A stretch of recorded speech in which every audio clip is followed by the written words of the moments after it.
Hey everyone, thank you for being here. I'm Mandy. This week's video is going to be a little bit different than the usual ones because I went on a road trip last week. Yes, the fantastic agents at M Squared Realty invited me to stop by and discuss cold calling with them, and they were kind enough to videotape the meeting. So I'm going to go ahead and play that for you right now. Hope you guys enjoy it.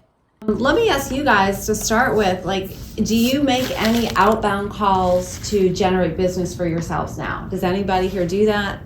Excellent, excellent. And what kind of leads are you calling? Are you calling like the KV Core leads or? Yeah, some are cold, some are generated by a system. I haven't started on that part of my marketing campaign yet, like FSBOs and expires. That is a really good one. I haven't really started on that. I just do neighborhoods. Neighborhoods, okay, that's excellent. But the reason I'm a big advocate for expires and for sell by owners is because they are ready now in this moment and they need help.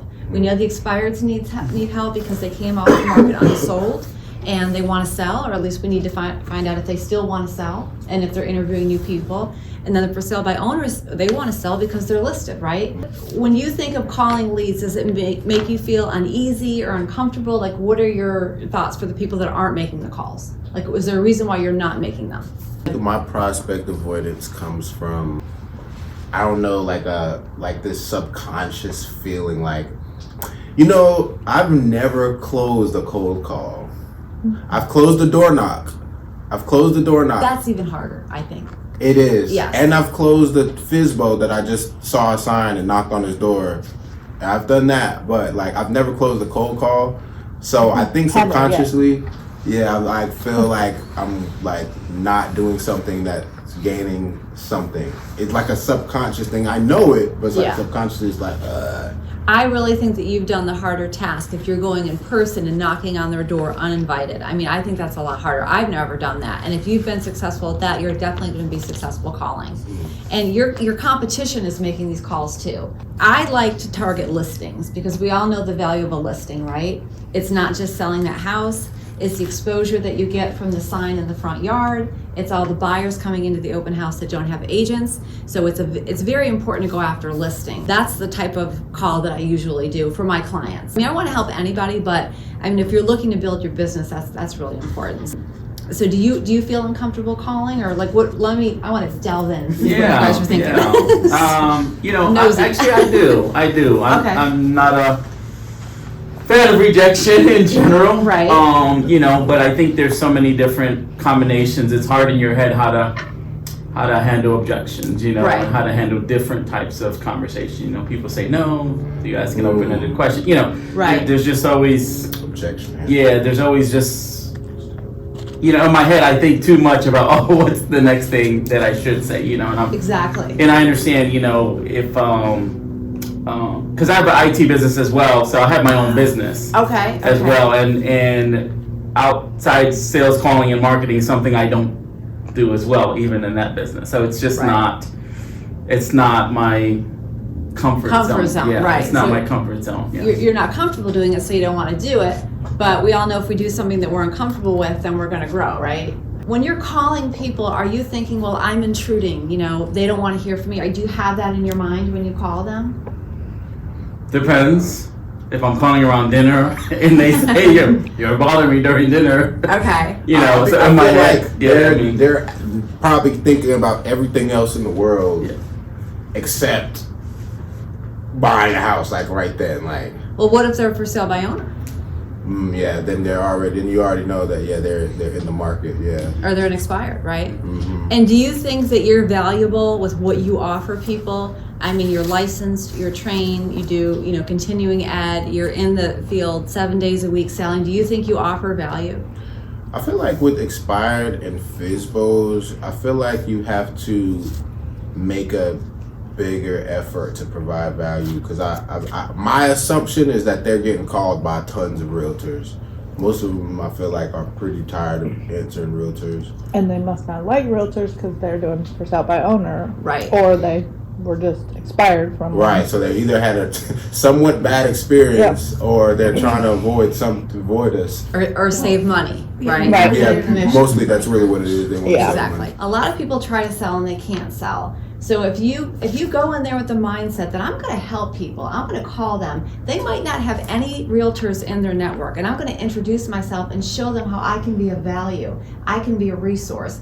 If we don't meet in person, if we never sell their home, that's okay. I'm just going to introduce myself to see how I can help. And if you approach them from like a community service way, and you don't think about it as I'm there to sell them something or I want something, but you're there to help them. You're doing outreach. So if you think about it as you're giving and you're not taking, and you have that in your head, you'll be more comfortable because, hey, Mr. Jones, I'm here to help you.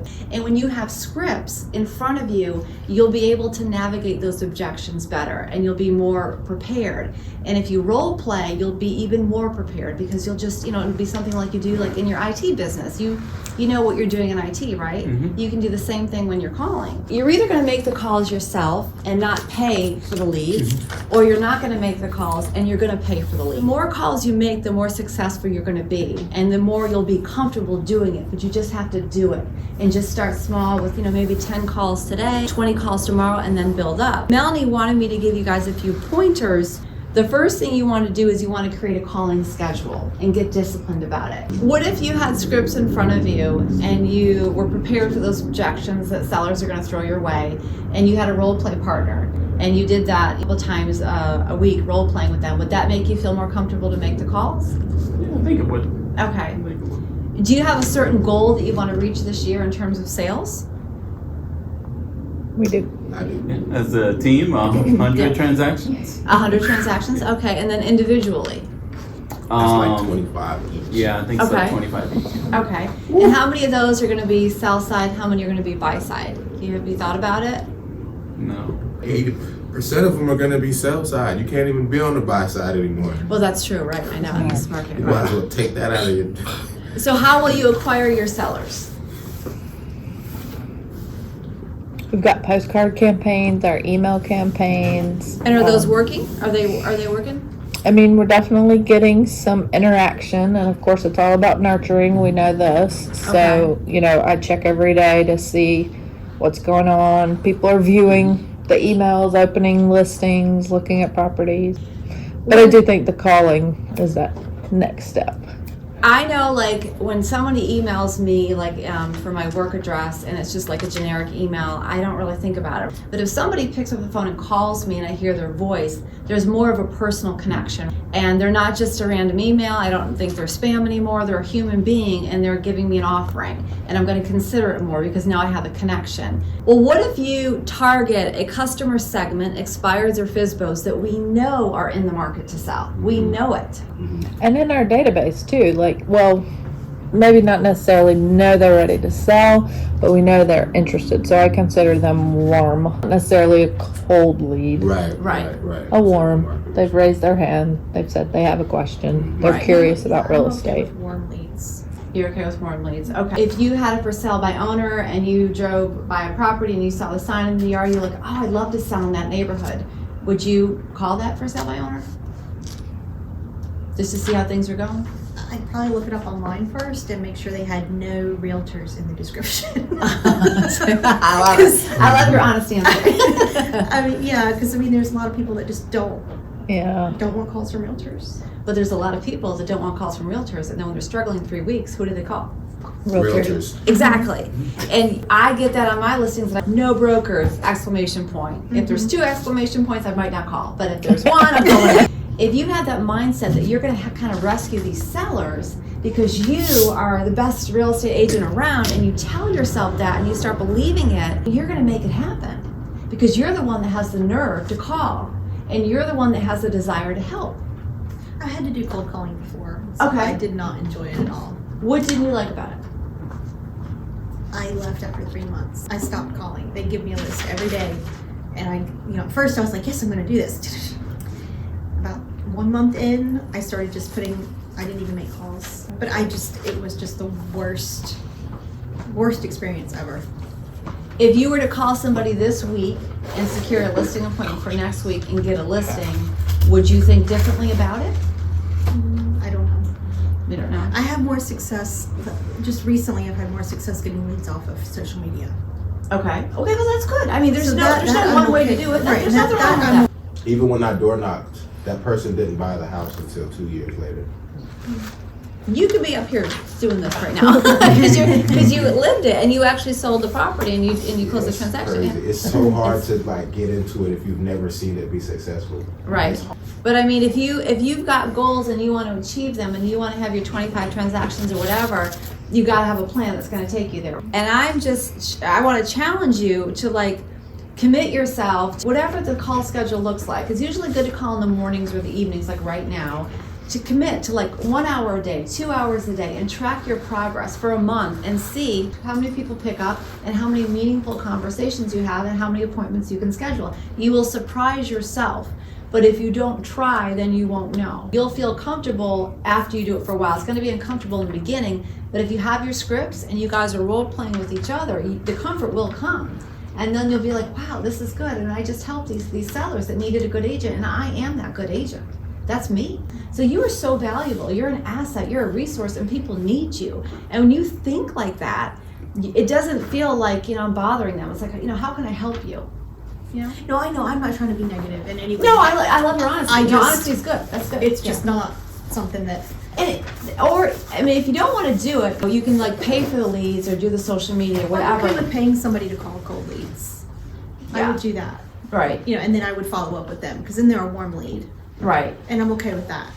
But these FSBOs have to pick up because they think it's a buyer. Yeah. You can, kind of get in there and say, listen, give it a shot. I respect you trying to sell on your own. I really do. But I'd love to be your backup plan. And this is what I can offer you. And you start building that relationship. And it's not cold anymore. Then they're like, oh, it's good to hear from you. And, then you just kind of get in there. And then you have a sale. And then next door neighbor sees your sign in the front yard. And then you might have another listing. It's very active. It's outbound. It's not incoming. It's not putting an ad and waiting for someone to respond. You're going after it and you're getting it. And it's going to help you. I think having a niche is important, especially in this market. There's got to be some reason that you're different from everybody else. Right. And building on that, your niche can be the neighborhood that you really want to sell in, and then you really target it. Not just with like mailings, but by calling. And then they're going to know you. Because you're going to know that neighborhood better than anybody else. So like the neighborhood you're farming with your postcards. Right. Not just that would be good. They're going to get the postcard. They're going to get the phone call. They're going to, there she is again. Oh, there's that girl. She's selling houses. And they might not need you now, but they might need you in a year and a half. The phone call is not going anywhere. I mean, it's been around forever. And here we are with all this technology and social media, and it's still very powerful. Those are listings that you're not getting that you're just as good to represent the seller as the person calling them. The only difference is they're picking up the phone. Just looking at this list here, if you've got a call schedule, you work on your role play, you work on your scripts, and you always want to track your calls. You don't want to just call and not see how many dials you made that day, how many people picked up, and how many conversations you had. You want to track those 3 metrics. Those are important. And then when you're making these calls, if they're not ready, you want to get the email addresses so you can send out your newsletter. I always want to send a visual. When I hang up the phone call, I was just a voice. They're going to forget my name. They're going to forget what we discussed. So I send a link to my team's sales page so they can see what we have active, what we have in contract, and what we've sold in the past. I always want to show that resume, just let them see who we are and what we can do. And the biggest quality you can have on these calls is empathy. You just have to care about the people, and if it doesn't go anywhere, that's okay. But I think everyone should make a call tonight while we're here.